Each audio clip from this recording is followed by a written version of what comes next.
ஆச்சாரியா கல்வி நிலையத்துடைய ஸ்தாபகர் திரு அரவிந்த் அவர்களே மற்றும் அசோக் பாண்டா சார், சுகந்தி மேடம் அவர்களே, திருமதி தமிழ் செல்வி, திருமதி தமிழரசி மற்றும் மேடையில் அமர்ந்திருக்கிற பெரியவர்கள், இந்த பள்ளியோட ஆசிரியர்கள், பெற்றோர்கள், மற்ற பள்ளியிலிருந்து வந்திருக்கிற மாணவர்கள்,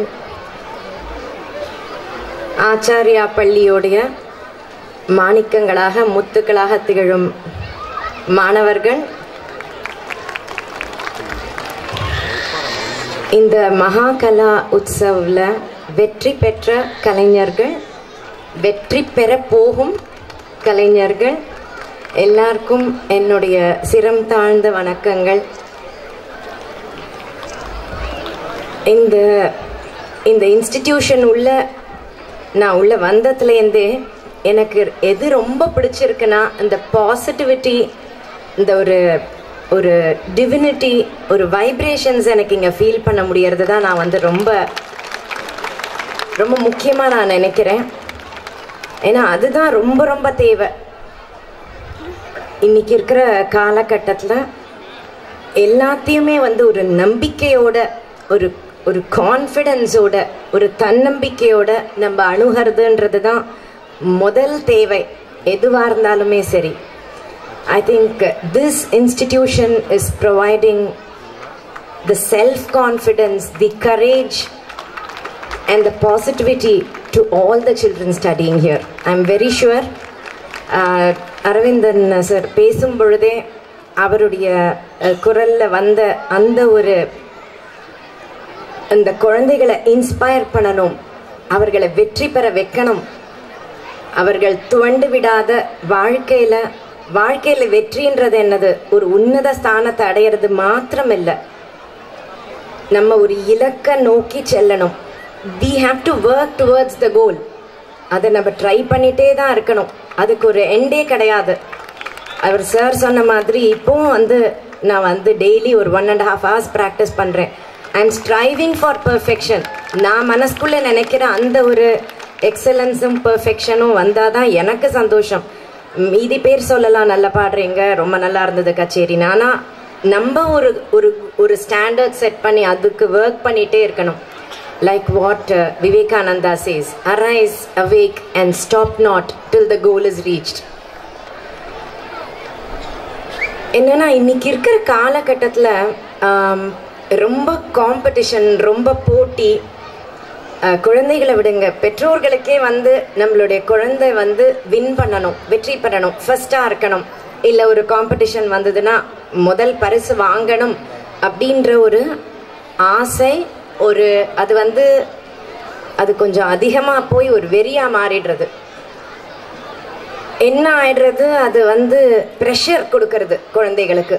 எல்லா துறையிலையும் இப்படி தான் இருக்கணும், இவ்வளோ அச்சீவ் பண்ணணும், திஸ் இஸ் யோர் டார்கெட் அப்படின்னு சொல்கிறது தப்பில்லை. அதை ஒரு சரியான முறையில் அவங்கள மோட்டிவேட் பண்ணி தட்டி கொடுத்து அழகாக கொண்டு வருது அப்படின்றதே ஒரு கலை. I think parenting itself is a very it's an art by itself. ரொம்ப ரொம்ப ஒரு கஷ்டமான, ரொம்ப சேலஞ்சிங்காக இருக்குது இன்னைக்கு. சரி, நம்ம இதை செய்யக்கூடாது, ப்ரெஷர் கொடுக்கக்கூடாதுன்னு சொல்லிட்டு பசங்களை அப்படியே விட்டுட்டோம் வச்சுக்கோங்களேன், அவங்க கண்டினியூவஸ் ஃபோனில் விளையாடுவாங்க, இல்லைன்னா டிவி பார்ப்பாங்க, இன்டர்நெட்டு, கம்ப்யூட்டர் இதில் போயிடுவாங்க. அதுவும் ஐயோ பொறுப்பே இல்லாத வீட்டில் கவனமே செலுத்துறது இல்லைன்னு சொல்கிறோம். அதனால் இது optimum balance of everything, அதுதான் லைஃப்பில் இன்றைக்கி ரொம்ப தேவையாக இருக்குது. ஸ்கூலில் தான் குழந்தைகள் ஒரு 75% ஆஃப் த டே செலவு பண்ணுறாங்க. அப்போ இந்த ஸ்கூலோட ஒரு ரோல் அப்படின்றது சொல்லவே முடியாது, அந்த குழந்தைகளை ஒரு ஷேப் அப் பண்ணுறதுன்றது. அதனால இந்த பேரண்ட்ஸும் இந்த ஸ்கூலுமா சேர்ந்து தான் நம்ம இந்த குழந்தைய ஒரு நல்ல சிட்டிசனாக, the future of India depends on these children அப்படின்ற பொழுது ரொம்ப முக்கியம். நம்மளுடைய சமுதாயமே இந்த குழந்தைகளுடைய கான்ட்ரிபியூஷன் நம்பி தான் இருக்குது. ஸோ இந்த ஸ்கூலும் பேரண்ட்ஸுமா சேர்ந்து ஒரு ஹோலிஸ்டிக் டெவலப்மெண்ட், ஒரு ஹோல்சம் டெவலப்மெண்ட், ஒரு சமூக அக்கறையோடு, அதே நேரம் அவர்கள் அந்த தீயா செயல்படுற அந்த ஒரு தன்மையோட சுறுசுறுப்போட சாட்டிஸ்ஃபேக்ஷனோட அச்சீவ் பண்ண வைக்கிறது தான் I think lies the secret. Acharya மாதிரி இன்ஸ்டிடியூஷன்ஸ் மார்க் ஓரியன்டா இப்படி தான் இருக்கணும், இந்த ஒரு ப்ரெஷரை கொடுத்து இந்த டைமிங் இப்படி அப்படின்னு இல்லாதக்கு ஒரு பர்சனாலிட்டி டெவலப்மெண்ட்டில் வந்து கான்சென்ட்ரேட் பண்ணுறதுன்றது எனக்கு ரொம்ப ரொம்ப சந்தோஷம் கொடுக்கறது. வெற்றி பெற்றால் ரொம்ப ரொம்ப சந்தோஷம். இந்த மகாகலா உற்சவில் வந்து நீங்கள் எவ்வளவோ எஃபர்ட்ஸ் போட்டு மியூசிக்கில், டான்ஸில், மீதி கிரியேட்டிவ் ஆஸ்பெக்ட்ஸ்லலாம் நீங்கள் வெற்றி பெற்று இருப்பீங்க. எத்தனையோ குழந்தைகள், என்னுடைய மனமார்ந்த பாராட்டுதல்கள், என்னுடைய பெஸ்ட் விஷஸ். இன்னும் நீங்கள் வந்து நிறைய இந்த துறையில் பரிமளிக்கணும். அட் த சேம் டைம் தோல்வி அடைந்தவர்கள் இட்ஸ் ஈவன் பெட்டர். இன்னும் உங்களை உள்ள வந்து அந்த ஒரு தாகம் வந்து அதிகமாக இருக்கும்.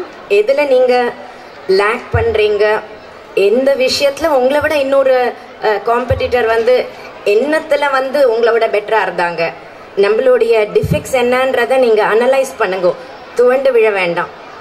நான் வந்து பல காம்படிஷனில் போயிருக்கிற சமயத்தில் நான் நிறைய கான்டெஸ்ட்லாம் போனது கிடையாது. பட் போன சமயத்தில் சிலதில் தோல்வியும் அடைந்திருக்கேன் நிச்சயமாக. அப்போ தோல்வி அடைஞ்ச போது அந்த சமயம் மனசு வேதனையாக இருந்தாலும் யோசிப்போம், என்ன நம்ம வந்து சரி பண்ணிக்கிறோம் அப்படின்றத அனலைஸ் பண்ணணும். அந்த மேடை வந்து நமக்கு ஒரு எக்ஸ்பீரியன்ஸ் கொடுத்துருக்கோம், ஒரு ஸ்டேஜ் ஃபியரை ஓவர் கம் பண்ணுறதுக்கு எத்தனையோ விஷயங்கள். அதுவே வந்து ஒரு நமக்கு வந்து ஒரு வெற்றிக்கு ஒரு படி ஏறி இருப்போம். அதனால அதுவும் நல்லது தான். ஸோ இந்த மாதிரியான ஒரு மேடை, ஒரு ஆப்பர்ச்சுனிட்டி, ஒரு பிளாட்ஃபார்ம் கொடுக்கறது, ப்ரொவைட் பண்ணுறது அப்படின்றது தான் ஒரு பெரிய விஷயம். So I take this opportunity in congratulating Acharya for providing this platform to bring out the latent talent of the children. ஏன்னா அந்த இந்த ஒரு அக்கேஷனில் தான் தெரிஞ்சிருக்கும், அட நமக்கு நல்லா பாட வருது, நமக்கு வந்து நமக்கும் ஒருத்தரோட அப்ரிசியேஷன் கிடைக்கிற சமயத்தில் நம்ம அந்த உற்சாகம், அந்த எந்தூசியாசம் நமக்கு வர சமயத்தில் நம்ம இன்னும் சிறப்பாக நம்ம பெர்ஃபார்ம் பண்ணுவோம். எனக்கு ரொம்ப ரொம்ப சந்தோஷமாக இருக்கிறது. Thank you for the nice words. உங்களுடைய இன்ட்ரடக்ஷன்லாம் வந்து சரஸ்வதியோடு ஒப்பிட்டு சொன்னீங்க. அவங்களுடைய ஒரு சரஸ்வதி தேவியோட ஒரு சின்ன ரேஸ் எங்கள் மேலே, ஆர்டிஸ்ட் மேலே விழுந்திருக்கிறதுனால தான் நாங்கள் லேசாக இங்கே இருக்கோம். அதனால வேற எதுவுமே கிடையாது. உங்களை மாதிரி இருக்கிற ரசிகர்களுடைய நீங்கள் எங்களுக்கு கொடுக்குற உற்சாகமும் அந்த ஒரு பாராட்டுதல்களும் தான் எங்களை வந்து ஒரு கலைஞராக வந்து நாங்கள் உருவாக முடியறது.